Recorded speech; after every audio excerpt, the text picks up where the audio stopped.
Louvado seja o nome do Senhor para sempre. Amém? A paz a todos. Gratidão estarmos juntos novamente pelas misericórdias do Altíssimo. Amém?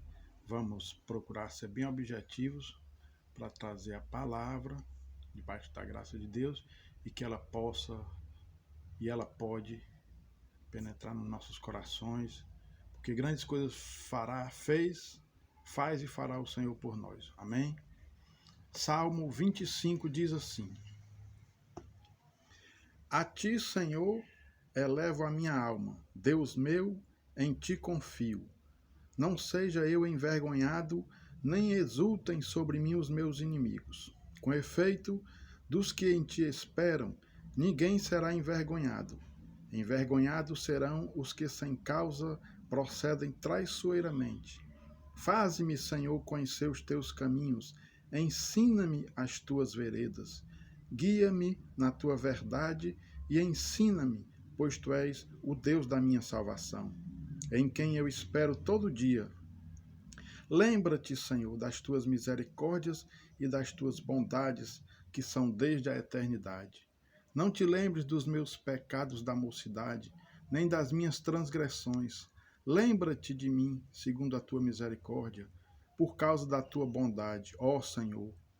Bom e reto é o Senhor, por isso aponta o caminho aos pecadores. Guia os humildes na justiça e ensina aos mansos o seu caminho. Todas as veredas do Senhor são misericórdia e verdade para os que guardam a sua aliança e os seus testemunhos. Por causa do teu nome, Senhor, perdoa a minha iniquidade, que é grande. Ao homem que teme ao Senhor, ele o instruirá no caminho que deve escolher. Na prosperidade repousará a sua alma, e a sua descendência herdará a terra. A intimidade do Senhor é para os que o temem, aos quais ele dará a conhecer a sua aliança. Os meus olhos se elevam continuamente ao Senhor, pois ele me tirará os pés do laço. Volta-te para mim e tem compaixão, porque estou sozinho e aflito. Alivia-me as tribulações do coração, tira-me das minhas angústias. Considera as minhas aflições e o meu sofrimento, e perdoa todos os meus pecados. Considera os meus caminhos, pois são muitos, e me abominam com ódio cruel. Guarda-me a alma e livra-me, não seja eu envergonhado, pois em ti me refugio. Preservem-me a sinceridade e a retidão, porque em ti espero. Ó Deus, redime a Israel de todas as suas tribulações.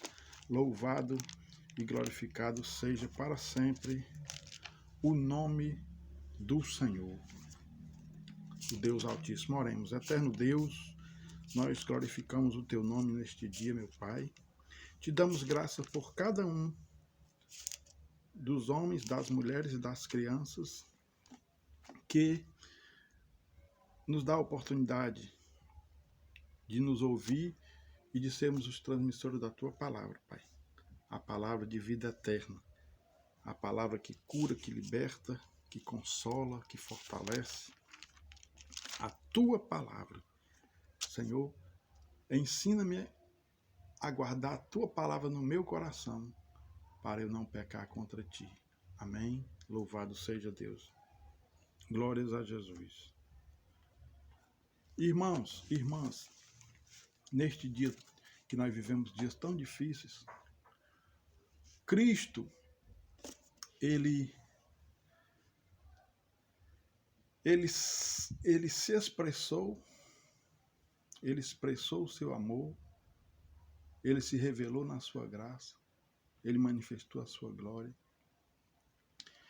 E a palavra de Deus diz que o Verbo se fez carne e habitou entre nós, porque Deus amou o mundo inteiro de tal maneira que deu o seu Filho unigênito para que todo aquele que nele crê não pereça. Então a graça, o Evangelho, está baseado nesses dois mandamentos, que são dois mandamentos que falam o quê?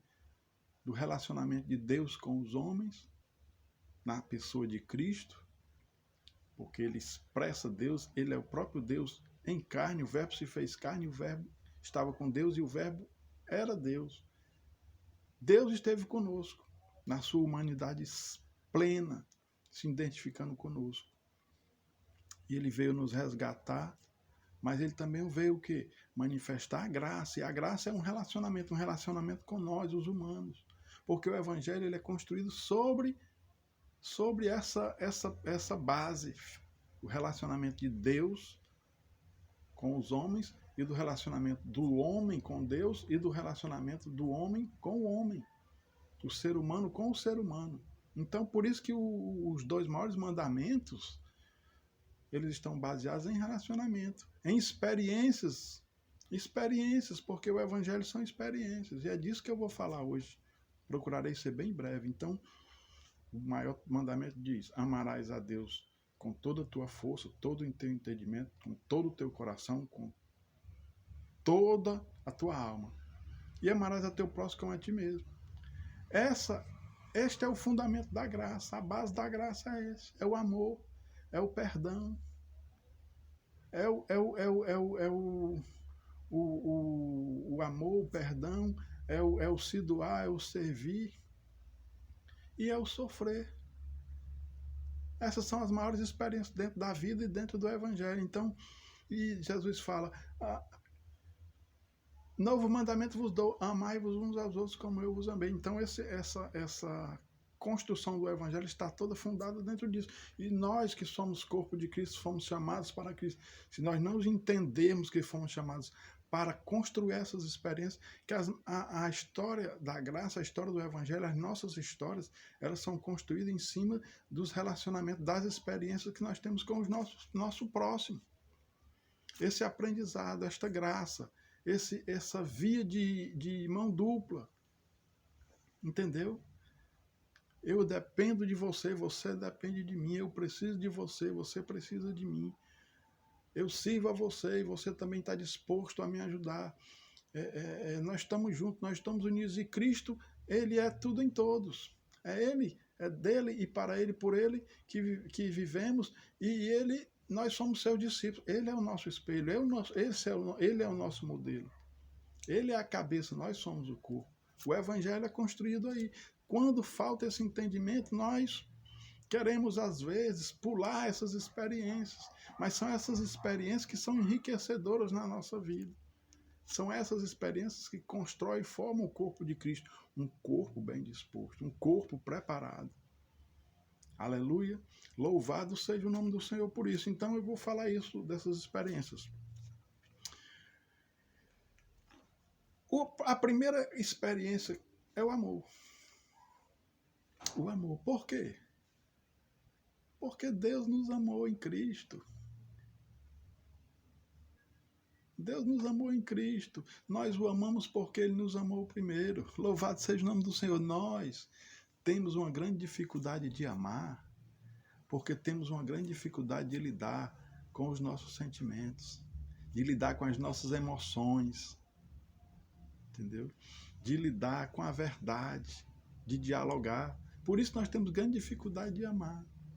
E ser amado também, porque às vezes nós nos fechamos, nós não abrimos nossa mente, nosso coração para a graça, para o evangelho, para a palavra, para o amor ao próximo, para ser comunitário, ser família, ser corpo de Cristo, ser indivíduo, mas também ser coletividade. Uma vez eu vi um irmão pregando, ele falou aqui: Deus nos ama muito mais a todos nós do que a cada um de nós. Foi muito linda essa mensagem. Porque Deus amou o mundo de tal maneira para que todo aquele que nele crê não pereça, mas tenha a vida eterna. Então Deus tem um amor pelo mundo, Deus tem um amor pela coletividade, Deus tem uma visão coletiva, universal. Deus veio para salvar todos, Deus não tem prazer na morte de ninguém. Então essa dificuldade de lidar com a verdade verdadeira, a verdade que cura. E a verdade que cura, ela só pode vir pelo diálogo, por abrir o coração, abrir para a palavra, pela oração, pedir a Deus graça. A verdade cura, a verdade liberta, porque a verdade expõe o que fazemos, expõe quem somos, expõe o que acreditamos, expõe o que negamos. Então essa é a primeira grande experiência. A segunda que eu quero falar hoje é a experiência do perdão. Olha, a coisa que mais me alegra no Evangelho são as experiências que eu tenho com os meus irmãos, com as minhas irmãs, experiência com a vida, com as pessoas. Eu aprendo muito. E todo dia aprendendo, porque sou muito imperfeito. Eu preciso cada dia estar sendo renovado, buscar a santificação e a paz com todos, sem a qual ninguém verá o Senhor. Diz a palavra de Deus. Então, perdão, essa é a outra experiência que eu queria falar. Louvado seja o nome do Senhor. Olha, sem perdão, não existe graça, não existe evangelho. Toda autoridade cai por terra. Sem perdão, a sua palavra é vazia. Sem perdão, a sua palavra não tem sentido nenhum, não tem autoridade nenhuma, não tem propósito nenhum.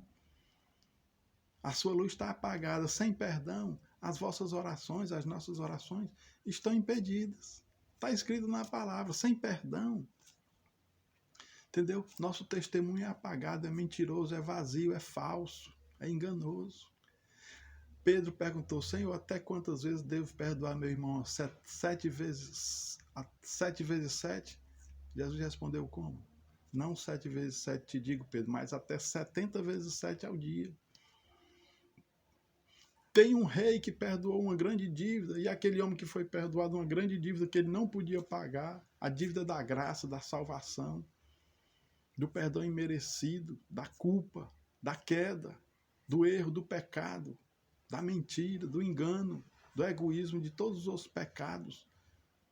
Uma culpa gigantesca. Nós estávamos separados e esse rei manifestou a sua graça e perdoou essa dívida impagável. E depois, quando nós somos perdoados, às vezes um irmão nos agrava com uma pequena dívida, uma pequena ofensa, um pequeno erro, que é comum nos relacionamentos. Porque os relacionamentos também se constroem em erros e em acertos se nós tivermos maturidade. Sem perdão, a igreja não caminha. O evangelho é perdão, é receber e dar perdão. Não é fácil, mas é um ensinamento, é graça. É o Espírito Santo que nos conduz e nos guia em toda a verdade. Quebranta o nosso coração. Há um coração contrito e quebrantado, não desprezará o Senhor. Louvado seja o nome do Senhor. Então, irmão, sem perdão, sem graça. Quem não entende e enxerga o perdão, não enxerga a cruz. Quem não entende o perdão, vai na contramão da graça. Essa semana eu tive uma experiência tão difícil, irmão, porque eu precisava ter um encontro com um irmão, um entendimento, um diálogo, uma reconciliação entre nós dois, né, dois cristãos, e nós precisávamos conversar. E a última vez que eu vi o irmão, eu olhei nos olhos dele, ele olhou nos meus olhos e só ficou nesse olhar, a gente não conversou. E depois eu soube que esse irmão partiu, irmão. O irmão partiu, não está mais entre nós. Que dor, meu irmão. É muito difícil essa dor. Então a palavra de Deus diz o quê? Se tu tens alguma coisa contra o teu irmão, vai imediatamente reconcilia-te com o teu irmão. Se tu vai trazer a tua oferta ao altar, deixa a tua oferta e reconcilia com o teu irmão, depois traz a tua oferta. Aquele que entra na igreja e diz, olha, eu não sou como aquele, eu não sou como esse, eu faço isso, eu faço aquilo, eu prego, eu sou missionário, eu faço muita obra, eu sou perfeito, eu dou o dízimo, eu vou para a igreja, eu faço isso, eu faço aquilo, eu sou isso, eu sou aquilo. Não está justificado não, mas tem um que diz, Senhor, eu não sou digno. Eu não sou digno de levantar minha cabeça e olhar para ti. Tem misericórdia de mim porque eu sou pecador. Transforma a minha vida, muda a minha vida. Derrama graça sobre a minha vida. E Jesus disse, esse saiu justificado. Porque quem nos justifica é o Senhor. Nós somos comprados e lavados no sangue do Senhor. Nenhuma condenação há para os que estão em Cristo Jesus. E nós temos que andar dia a dia no resultado dessa graça, que agora nos chama para viver em novidade de vida. Amém? E viver em novidade de vida é viver para Deus, viver para o próximo, ser corpo de Cristo de verdade, não só simplesmente aparências, coisas exteriores, imagens, mas por dentro, porque o que sai da boca, o coração, a boca fala do que o coração está cheio, e é do coração que saem os homicídios, é do coração que sai a prostituição, o adultério, a mentira, a soberba, a arrogância. Olha, orgulho é como Maria movediça. Não se deixe levar pelo orgulho não, irmão. Jesus Cristo aprendeu a obediência por aquilo que sofreu. Ele tomou forma de servo, a ponto de se humilhar e dar a sua vida e morrer. Mas depois recebeu o nome que é sobre todo nome. porque ele venceu o mal com o bem, ele venceu o ódio com o amor, ele venceu o pecado com o seu sangue, com a graça. Ressuscitou, vive e reina. Então, nesses tempos de Páscoa, precisamos fazer essa passagem. Precisamos deixar as coisas velhas e buscar as coisas novas. Sermos uma nova criatura de verdade, sabendo que somos perfeitos em Cristo, que em algum momento vamos sim sujar nossos pés, mas contaremos com a compreensão dos nossos irmãos que também em algum momento sujaram seus pés e podem se identificar com o nosso erro, nossa dor, e está apto a nos perdoar, e a gente pode se unir, se fortalecer, caminhar e fazer uma igreja sadia, verdadeira, onde há comunhão, onde há avivamento. O verdadeiro avivamento dentro da igreja é onde tem a comunhão, a paz. Esse é o verdadeiro avivamento. Dons é para a edificação da igreja, mas ele falou assim, olha, pelos frutos os conhecereis. Nem todo aquele que me diz Senhor, Senhor herdará o reino do céu, mas aquele que faz a vontade do meu Pai. E os frutos, quais são os frutos? Amor, bondade, benignidade, paciência, fé, temperança, domínio próprio, alegria. São os frutos do Espírito. Ele nos conhece pelos frutos. E os frutos foram dados pelo Espírito Santo para nós nos relacionarmos bem. E relacionamento é dia a dia, é difícil, é construção. É imperfeição, mas buscando a perfeição. E se todo dia querendo honrar a Deus. Querendo honrar a Deus, procurando crescer na graça e no conhecimento de Jesus Cristo. Amém? Essa é a segunda experiência do perdão. A terceira experiência é servir. Jesus disse que, olha, eu que sendo o maior foi o que que vim para vos servir. Sou o que vos serve. Ele se fez servo, ele se fez amigo.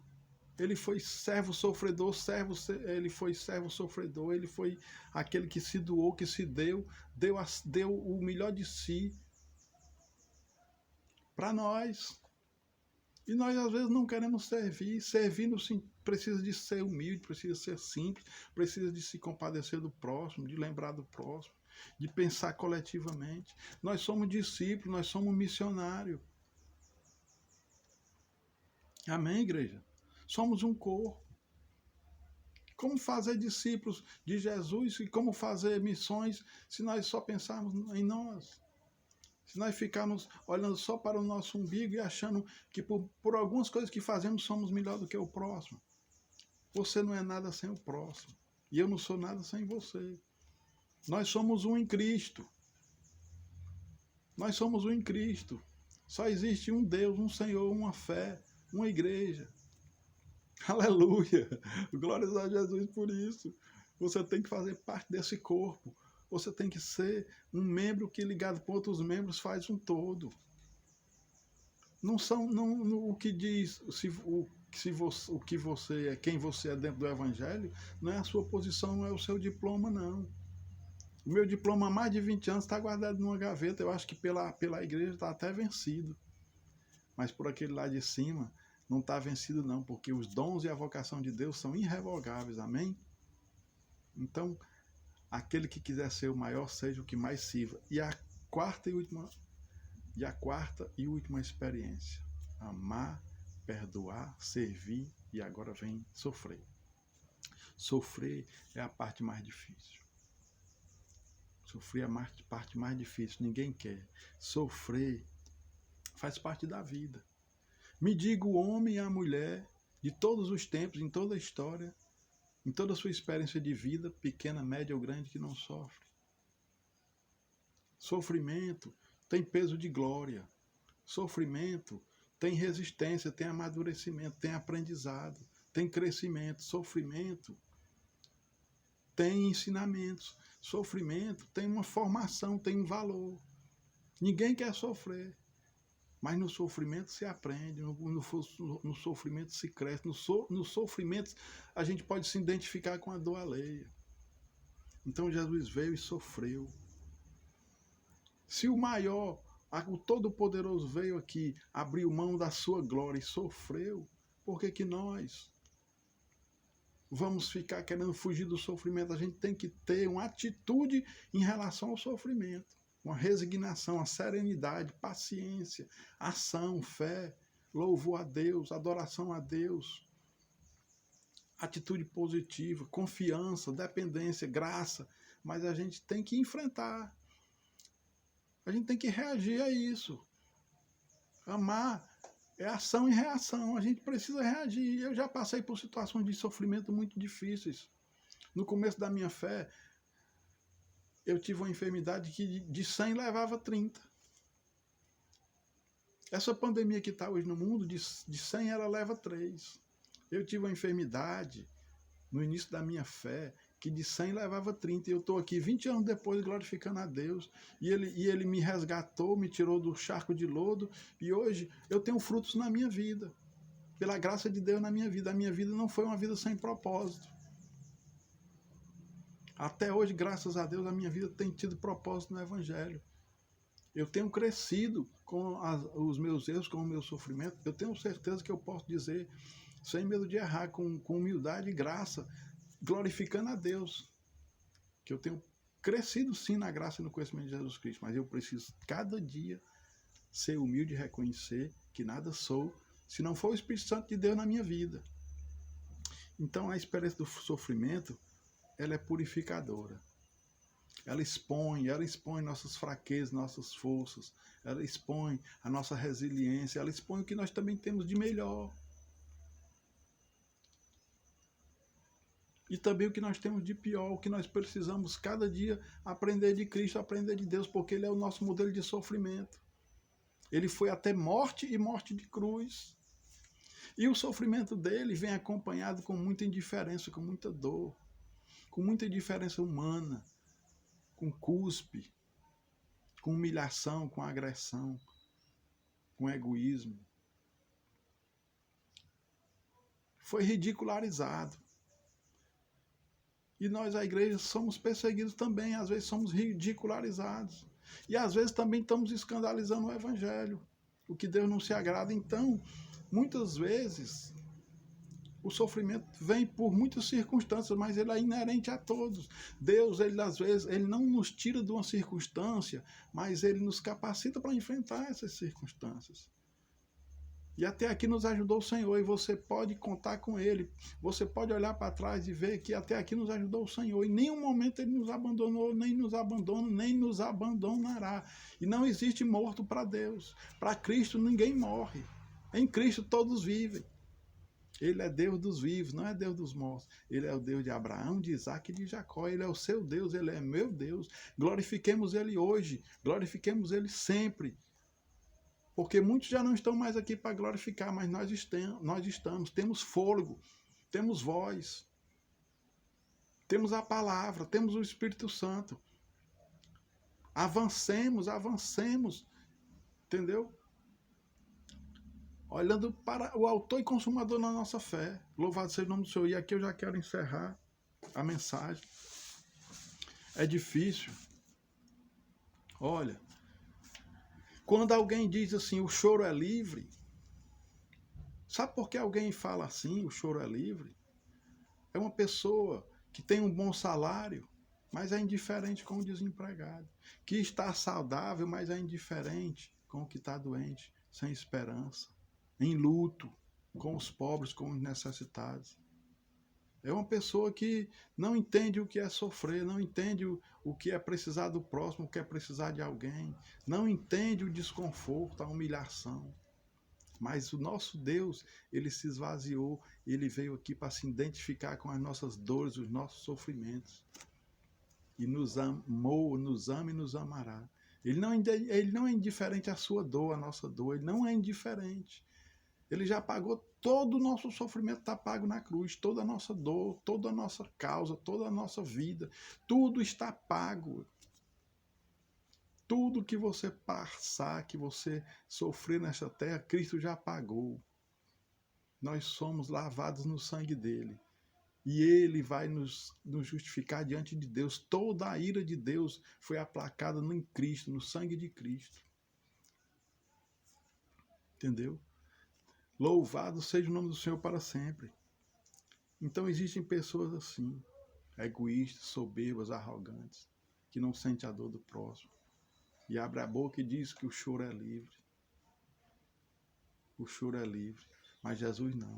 Jesus se compadece e diz, olha, o choro pode durar a noite inteira, mas a alegria vem pelo amanhecer.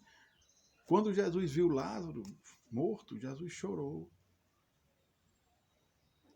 Jesus chora. Jesus chora pela viúva. Jesus chora por Lázaro. Jesus chora por mim e por você. Mas os planos de Deus são maiores que os nossos. Os pensamentos dele são maiores que os nossos.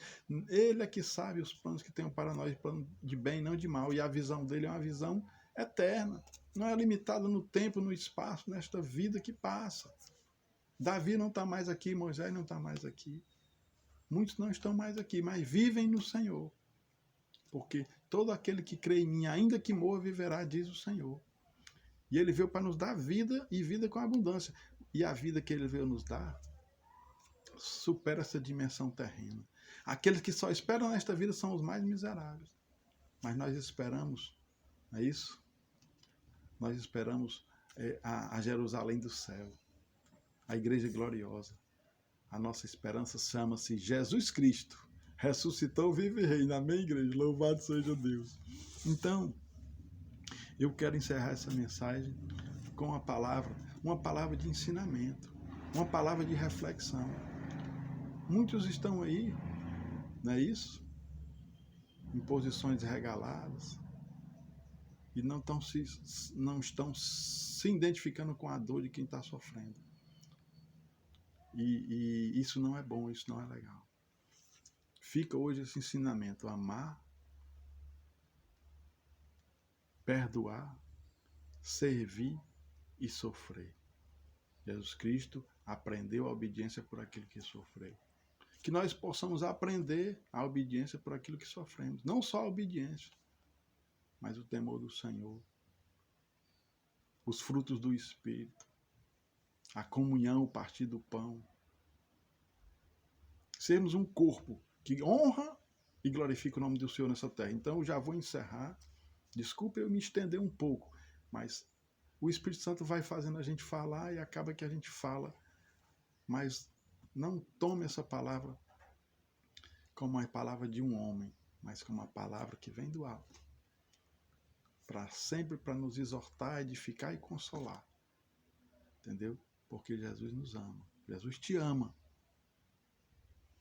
Decida por Cristo, decida fazer a vontade de Cristo, decida enfrentar todas as dificuldades por causa de Cristo, porque nós nele somos mais do que vencedores. Amém? Então vamos encerrar essa mensagem aqui em Lucas 6. Diz assim, Lucas 6, do 20 ao 36, diz assim: Então, olhando ele para os seus discípulos, disse-lhes: Bem-aventurados vós os pobres, porque vosso é o reino de Deus. Bem-aventurados vós os que agora tendes fome, porque sereis fartos.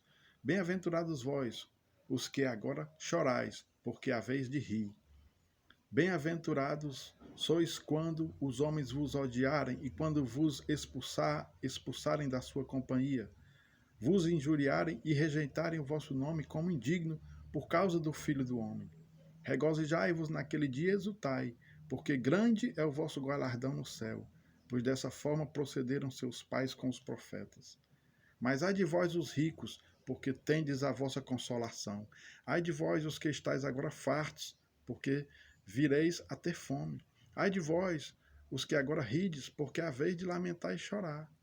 Ai de vós, quando todos vos louvarem, porque assim procederam seus pais com os falsos profetas. Digo-vos, porém, a vós outros que me ouvis, amai os vossos inimigos, fazei o bem aos que vos odeiam, bendizei aos que vos maldizem, orai pelos que vos caluniam.